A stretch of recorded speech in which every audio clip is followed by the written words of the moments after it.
Today we're moving into chapter 13 of the letter to the Corinthians, the first letter to Corinthians, and looking at love.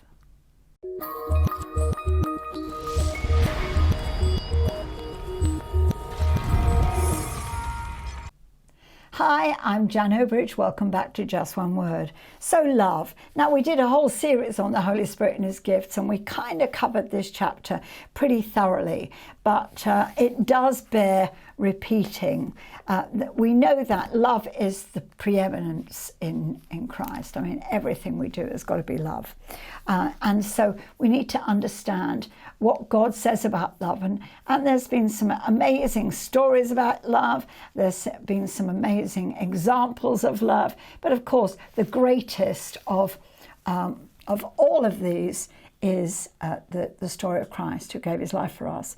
So, but I'd like to kind of focus a little bit on the Mirror translation, because it's not one that I've actually really read in this chapter. I've not really read it in there before. But in the King James it says, "Though I speak with tongues of men and angels, and have not charity, I am become a sounding brass or a tinkling cymbal."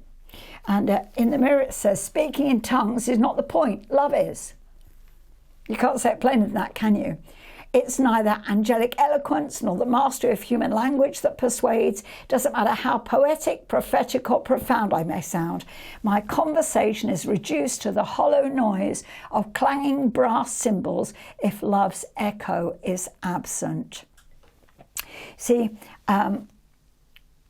love is so important to God because that's God's nature. You can't separate God from love because he is love. In fact, I'm going to read you the little note that it's put in. The Greek word for the love of God is agape, from the word agu, meaning to lead like a shepherd guides his sheep, and peo, meaning to rest.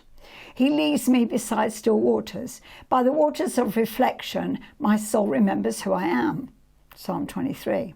God's rest is established upon his image and likeness redeemed in us. Thus, to encounter agape is to remember who I am. Jesus, the Saviour of mankind, rescued God's image and likeness in human form. The grace of God shines as bright as day, making the salvation of mankind undeniably visible. That's pretty good, isn't it?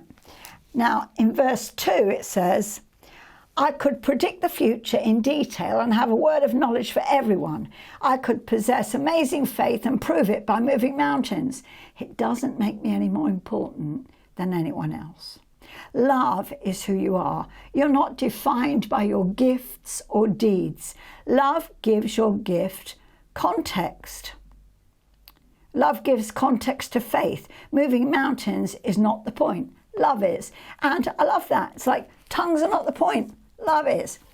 Moving mountains is not the point. Love is. God's saying all these things are great. We've just looked at chapter 12. All these things are wonderful. All these gifts are incredible. But that's not the point. Love is. Love is the point. Love is not about defending a point of view, in verse 3. Even if I'm prepared to give away everything I have and die a martyr's death, love doesn't have to prove itself by acts of sacrifice or by acts of supreme devotion or self-sacrifice. He says it doesn't mean anything. If we don't have love, all these acts mean nothing. Verse 4, love is large in being passionate about life and relentlessly patient in bearing the offences and injuries of others with kindness. Love is completely content and strives for nothing. Love has no desire to make others feel inferior and has no need to sing its own praises. You know, we've talked about this when we talked about love. Love chooses to give to others first. Love doesn't want its own. Love is about giving other people, it's saying, listen, I can give my body to be burnt. I can give up everything I've got, but it doesn't profit me anything in the long run. And in verse 4, love suffers long. It's long suffering. Love is patient. Love is patient, being patient with people. I confess I'm not always the most patient of people. I'm not patient when I see people doing things. You know, my husband is often the brunt of my impatience. I'm quite techie and computer savvy, and he's quite good too, but he doesn't do things in a way that I consider to be logical. Like he'll have a spreadsheet open and he needs to search for somebody, and he's got like 500 names on it, or 500 columns or whatever, lines, and he'll scroll down to find it. And I'm like, just put it in the search bar, just put it in the search bar. And he'd say, no, I'm finding it, it's all right, I'm finding it. I'm like, yeah, but it's wasting time, just put it in the search bar. So I lose patience. He's just nicely going down. It's his job, it's nothing to do with me. I need to slap myself and shut up, because all that happens is I end up getting impatient with him, and then he's not happy with me because I'm being impatient. And so I've got to remember, love is patient, and let him do it the way he wants to do it. It might be totally irrelevant, totally illogical to me, and absolutely is totally illogical to me, but to him, that's the way he wants to do it. So I do it. I let him do it his way. I've got to remember to let him do it his way. But he does do the same to me, I have to say. We're both equally bad at that. So he does it with me cooking. I'm not the greatest chef. I can cook, actually. I don't like cooking. But since we've been in lockdown, since I've been on the keto diet, I cook a lot more, because I make keto bread and scones and snacky things, and I do a lot of keto stuff. Not meals, he still cooks the meals, but if I'm making something, he'll come and interfere, which is how I ended up letting him do all the cooking in the first place. He comes and interferes, and he's like, well, don't you want to put this in it? Don't you want to do that? Don't you want to do that? And it's like, no, I'm doing this the way I want to do it. And so, again, that's my role, to be patient. I have to be patient with him because he wants to help. And he doesn't always help, but he wants to. So I have to be patient. So remember, love is patient, long-suffering. Verse 5 says, love is predictable and doesn't behave out of character. Well, that's a good one. Love is not spiteful and gets no mileage out of another's mistakes. It bears no record of wrongs. I like that. It gets no mileage out of others' mistakes. We don't feel good when other people do things wrong. We want to lift them up, rather, and restore them, not feel good because they're so bad we look better. It's not about feeling better about ourselves because other people don't look as good. Love sees no joy in injustice. Love's delight is in everything that truth celebrates. Isn't that true? When truth is being celebrated, love delights in it. Love is a fortress where everyone feels protected rather than exposed. We need to really practice that and make sure that people have a safe place to vent their feelings, to say what they think, to be themselves, to expose themselves safely so that we protect them rather than expose them. Love's persuasion is persistent. Love believes. Love never loses hope and always remains constant in contradiction. Love never loses its altitude, so it doesn't stop soaring. Love is high. Prophecies will cease. Tongues will pause. The quest for knowledge will be inappropriate when perfection is grasped. And I like it in the King James. It says in verse 10, but when that which is perfect is come, then that which is in part shall be done away. Now, some people say, well, when Jesus went to heaven, or when the original apostles died away, the gifts died away. Well, I can tell you that's not true. Then some people say, well, when people, they're going to just gradually die off. The gifts are going to gradually die off. But that's not true either. You see, what this doesn't say, actually, it doesn't say anything about the gifts stopping. It says it says, except when perfection comes, or when the perfect is come. When does the perfect come? When Jesus comes. When we go to heaven, when Jesus comes to earth and reestablishes his kingdom, we won't need the gifts in the same way. That's the perfect. We haven't got the perfect yet. When we go to glory to be with him, that's the perfect. The perfect hasn't come yet. But even then it says that right now we prophesy in part.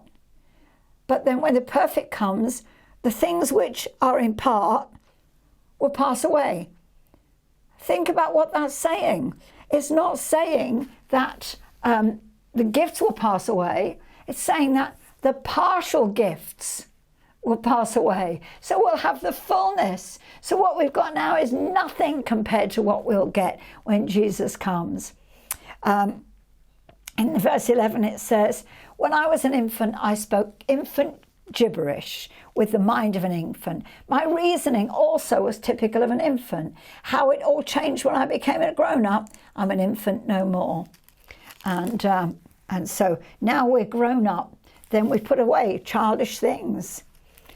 So then in verse 12, there was a time of suspense when everything we saw was merely mirrored in the prophetic word, like in an enigma. But then, when I became an adult in my relationship to Christ, I gazed face to face that I may know me, even as I've always been known.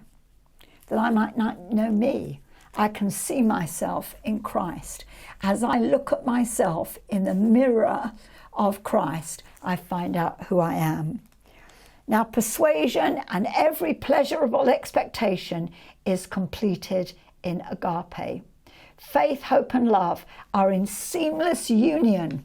Agape is the superlative of everything faith and hope always knew to be true about me. Love defines my eternal moment. It says where the word none means now, at this very moment, arti means until now, a time of suspense.